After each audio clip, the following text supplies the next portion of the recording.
인구 100만 명을 향해 질주하는 도시 화성. 그런데 여러분, 이 엄청난 도시를 이끄는 시장님이 누군지 아시나요? 화성 시민 여러분, 그리고 화성에 관심 있으신 모든 분들, 오늘은 좀 특별한 이야기를 해드리려고 합니다. 바로 정명근 화성특례시장에 대한 이야기입니다. 솔직히 말씀드리면 시장님 하면 그냥 행사장에서 테이프 끊고 악수하고 사진 찍는 모습만 떠올리시죠? 그런데 이 양반 파보니까 좀 다릅니다. 어떻게 다른지 지금부터 하나하나 파헤쳐 보겠습니다. 일부 이력서가 말해주는 것들. 정명근 시장님, 이분의 이력서를 보면 한 가지가 확 눈에 들어옵니다. 바로 공무원 출신이라는 점입니다. 1989년부터 안산시청, 경기도청, 화성시청을 거치며 무려 30년 넘게 지방행정 현장을 누볐습니다. 30년이면 강산이 3번 바뀔 시간이죠. 그 긴 시간 동안 민원 현장에서 예산 서류 앞에서 시민들의 불만과 요구 사이에서 일해온 거예요. 그런데 여기서 끝이 아닙니다. 중국사회과학원 대학원에서 국제정치학 석사까지 따셨어요. 공부도 계속하신 거죠. 그리고 2018년부터 2021년까지는 국회로 가서 권칠승 의원 보좌관으로 일하며 정치 현장도 경험했습니다. 이게 뭘 의미하느냐? 이분은 행정도 알고 정치도 아는 사람이라는 겁니다. 현장에서 구슬땀 흘리며 일한 경험과 큰 그림을 그리는 정치적 감각을 동시에 갖춘 거죠. 요즘 정치인들 보면 공수표 날리기 바쁜데 적어도 이분은 이거 현장에서 실제로 되나 안 되나 감이 있는 사람입니다. 말만 번지르르한 게 아니라 실제로 해봤으니까요. 이부 특례시의 시대, 그가 맞이한 도전. 2022년 7월 1일 정명근 시장이 취임했습니다. 그런데 타이밍이 절묘합니다. 화성시가 바로 특례시로 전환되는 시기였거든요. 특례시가 뭐냐고요? 간단히 말하면 야, 너네 도시 진짜 많이 컸다. 이제 좀 특별 대우해줄게 이런 겁니다. 인구 100만 명 이상의 대도시에게 주는 일종의 레벨업 개념이죠. 더 많은 권한, 더 많은 예산, 더 많은 책임이 따라옵니다. 그런데 화성시 솔직히 성장 속도가 미쳤습니다. 동탄 신도시 개발 이후 인구가 폭발적으로 증가했죠.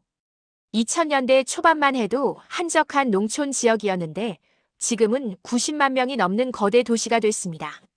문제는 뭐냐? 도시는 빨리 커졌는데 인프라는 그 속도를 못 따라간다는 겁니다. 도로는 막히고 병원은 부족하고 학교는 모자라고. 이게 화성시의 현실이었어요. 정명근 시장은 바로 이 혼돈의 한복판에 시장으로 취임한 겁니다. 어떻게 보면 가장 힘든 시기에 가장 무거운 짐을 진 셈이죠. 3부 그가 벌이고 있는 일들, 교통편 먼저.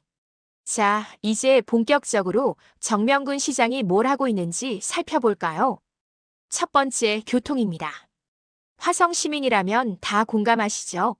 차 막히는 거 진짜 스트레스입니다. 출근길에 1시간 반, 퇴근길에 2시간. 이게 말이 됩니까? 정명근 시장은 이 문제를 정면으로 돌파하려고 합니다. 지금 추진 중인 철도 사업만 무려 14개입니다. 14개요. 이 중에 6개는 이미 설계하거나 건설 중이고 8개는 계획 구상 단계에 있습니다.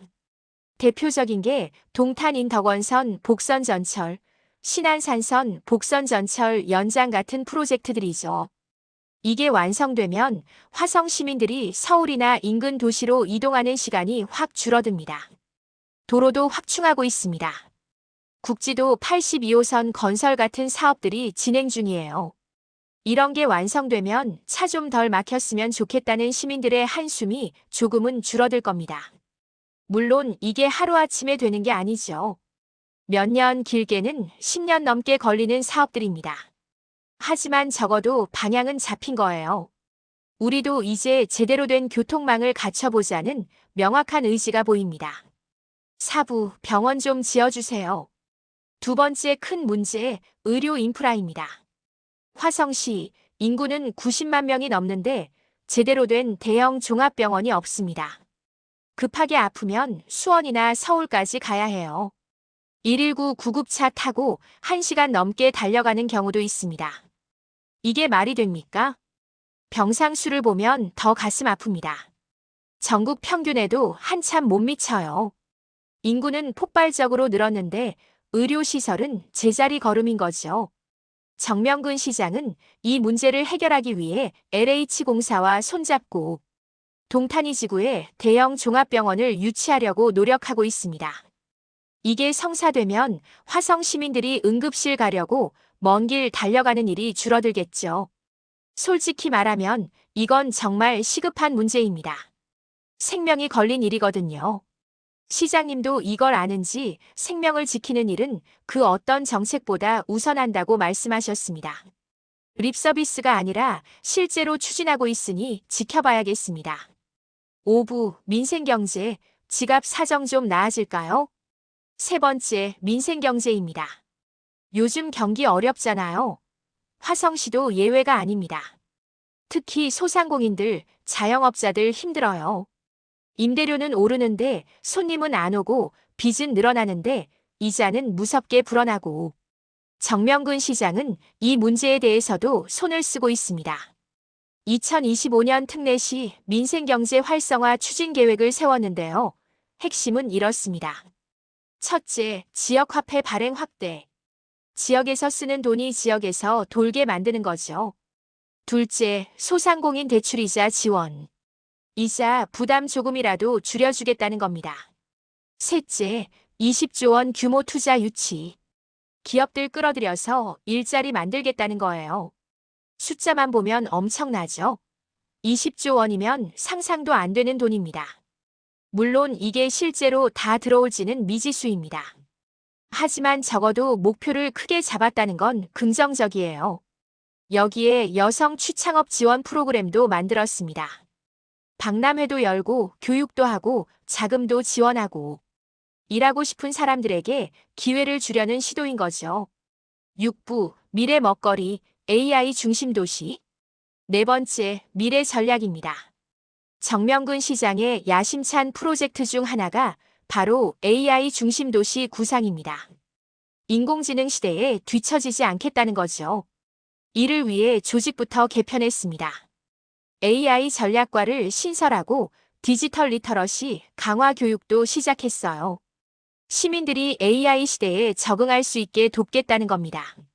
솔직히 말하면 이게 얼마나 실효성 있을지는 지켜봐야 합니다. AI 중심 도시라는 말은 멋있는데 실제로 뭘 어떻게 할 건지는 아직 구체적이지 않거든요. 하지만 적어도 방향성은 맞습니다.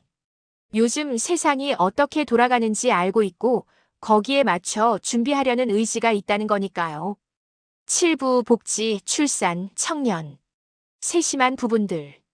다섯 번째, 복지 정책입니다. 정명근 시장은 출산 양육 지원을 확대하고 있습니다. 요즘 저출산 문제 심각하잖아요. 화성시도 마찬가지입니다. 그래서 국공립 어린이집을 늘리고 출산 지원금도 강화하고 있어요. 청소년 복지시설, 시니어 복지시설도 구축 중입니다.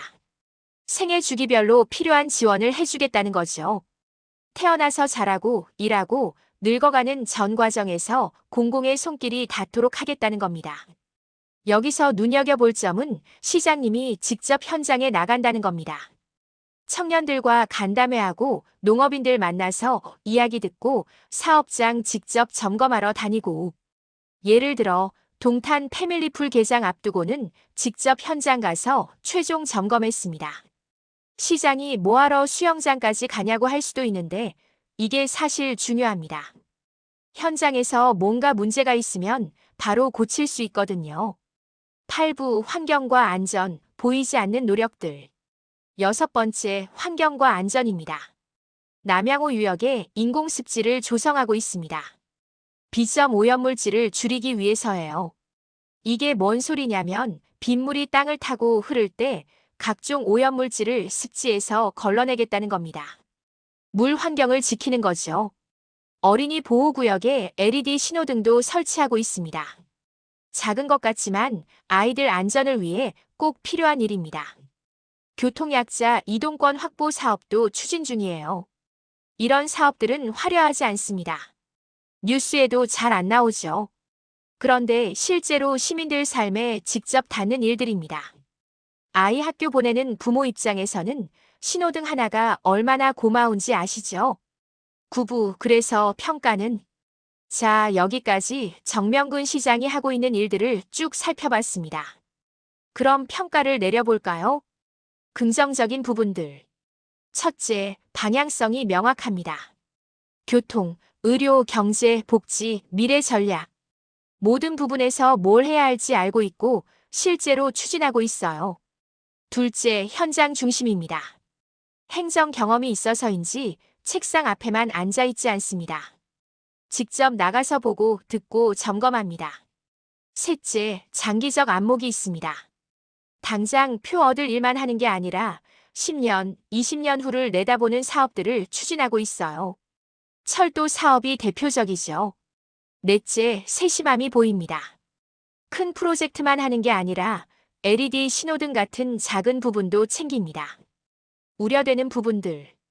첫째, 과연 다 실행될까요? 계획은 화려한데 실제로 얼마나 이루어질지는 미지수입니다. 특히 20조 원 투자 유치 같은 건 너무 큰 숫자라 반신반의하게 되네요. 둘째, 속도 문제입니다. 화성시는 너무 빨리 커졌습니다. 인프라 구축이 인구 증가 속도를 따라잡을 수 있을까요? 철도 사업 하나만 해도 10년씩 걸리는데 말이죠. 셋째, 치안 문제는 여전합니다. 경찰관 1인당 주민수가 전국 평균의 2.6배라는 통계가 있어요. 이건 시장 혼자 해결할 수 있는 문제가 아니라서 더 어렵습니다. 넷째, 시민 체감도입니다. 아무리 좋은 정책을 펼쳐도 시민들이 내 삶이 나아졌네라고 느껴야 하는데 그게 쉽지 않거든요. 특히 교통 같은 건 당장 좋아지는 게 아니라서요. 10부 마무리. 그래서 우리는 정명근 화성특례시장, 이 사람 파보니까 어떤가요? 공수표 날리는 정치인은 아닌 것 같습니다. 최소한 현장을 알고 일이 어떻게 돌아가는지 아는 사람이에요. 계획도 세우고 실행도 하려고 애쓰고 있고요. 하지만 화성시가 안고 있는 문제가 워낙 크고 복잡합니다. 인구는 미친 듯이 늘어나는데 인프라는 턱없이 부족하고 시민들 불만은 쌓여가고 이걸 3, 4년 안에 다 해결하기는 불가능합니다. 그래서 우리가 해야 할 일은 뭘까요? 첫째, 지켜봐야 합니다. 계획대로 되는지, 약속을 지키는지 꼼꼼히 체크해야 해요. 둘째, 목소리를 내야 합니다. 뭐가 불편한지, 뭐가 필요한지 계속 말해야 합니다. 시장이 아무리 현장에 나간다 해도 90만 명 모두를 만날 순 없으니까요. 셋째, 현실적으로 생각해야 합니다. 하루아침에 모든 게 좋아지진 않습니다. 시간이 필요한 일들이에요. 화성특례시는 지금 변곡점에 있습니다. 앞으로 10년이 정말 중요합니다. 이 시기에 제대로 된 도시 기반을 갖추면 대한민국 최고의 도시가 될 수 있어요. 반대로 실패하면 계속 혼란스러운 도시로 남겠죠. 정명근 시장이 그 무거운 짐을 얼마나 잘 감당할지 우리가 지켜보고 평가하면 됩니다. 박수 칠 건 박수 치고 비판할 건 비판하면서 말이죠. 화성 시민 여러분, 우리 도시의 미래는 우리가 만드는 겁니다. 시장 혼자 하는 게 아니에요. 우리의 관심과 참여가 있어야 도시가 제대로 굴러갑니다. 그럼 오늘 영상 여기까지입니다. 구독, 좋아요, 알림 설정 부탁드리고요. 댓글로 여러분 생각도 들려주세요. 정명근 시장에 대해 어떻게 생각하시는지, 화성시가 어떻게 변했으면 좋겠는지 자유롭게 얘기해 주시면 감사하겠습니다. 다음에 더 재미있는 이야기로 찾아뵙겠습니다. 감사합니다.